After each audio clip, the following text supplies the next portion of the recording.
विधिमंडळाच्या परिसरात हाणामारी करणारा नितीन देशमुख आता भाजपमध्ये गेलाय। पवारांच्या राष्ट्रवादीचे प्रवक्ते जितेंद्र आव्हाड यांचे समर्थक असलेले नितीन देशमुख यांनी आता भाजपमध्ये प्रवेश केलेला आहे। नितीन देशमुखांचा मंत्री आशिष शेलार यांच्या उपस्थितीमध्ये भाजपमधला पक्षप्रवेश पार पडला। विधिमंडळ परिसरातील गोपीचंद पडळकर यांच्या कार्यकर्ता आणि नितीन देशमुखांमध्ये वाद झाला होता।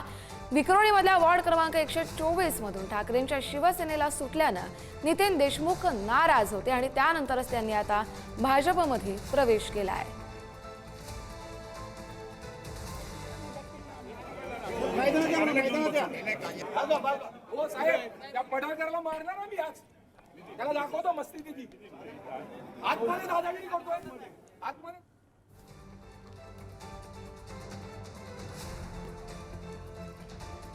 सुशांत सावंत आपले प्रतिनिधी आपल्याला या संदर्भातील अधिकची माहिती देतील। सुशांत, ज्यावेळी हा राडा झाला होता त्यावेळी भाजपनंच नितीन देशमुख यांच्यावर ताशेरे ओढले होते, त्यांच्यावर टीका केली होती आणि आता ते नाराज आहेत त्यांच्या पक्षात, म्हणून आता भाजपमध्ये त्यांना प्रवेश मिळाला आहे। कस्तुरी बरोबर आहे। सध्या महाराष्ट्राच्या राजकारणात असं झालंय की कोण कधी कुठल्या पक्षात जाईल सांगता येत नाहीये। एकेकाळचे कट्टर विरोधक आता भाजपमध्ये येऊ लागलेत। निवडणुका आहेत तोंडावर। आपण जर बघितलं असेल तर विधिमंडळातील जो राडा झाला होता, गोपीचंद पडळकर यांचे समर्थक आणि जितेंद्र आव्हाड यांचे समर्थक होते नितीन देशमुख यांच्यामध्ये हा राडा झाला होता।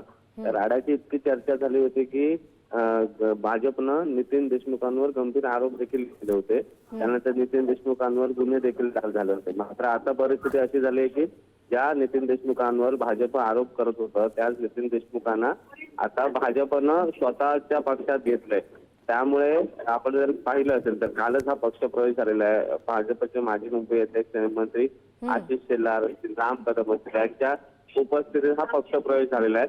नितीन देशमुख नाराज का आहेत तर त्यांना तिकीट मिळालं नाही, त्यामुळे ते नाराज आहेत। ती जागा उद्धव ठाकरेंच्या शिवसेनेला सुटली आणि लगेच त्यांनी त्यांचे विचार सगळे बाजूला ठेवत भाजपमध्ये पक्षप्रवेश केल्याचं कळत आहे। बरं, धन्यवाद सुशांत, तुम्ही दिलेल्या सविस्तर अपडेटसाठी।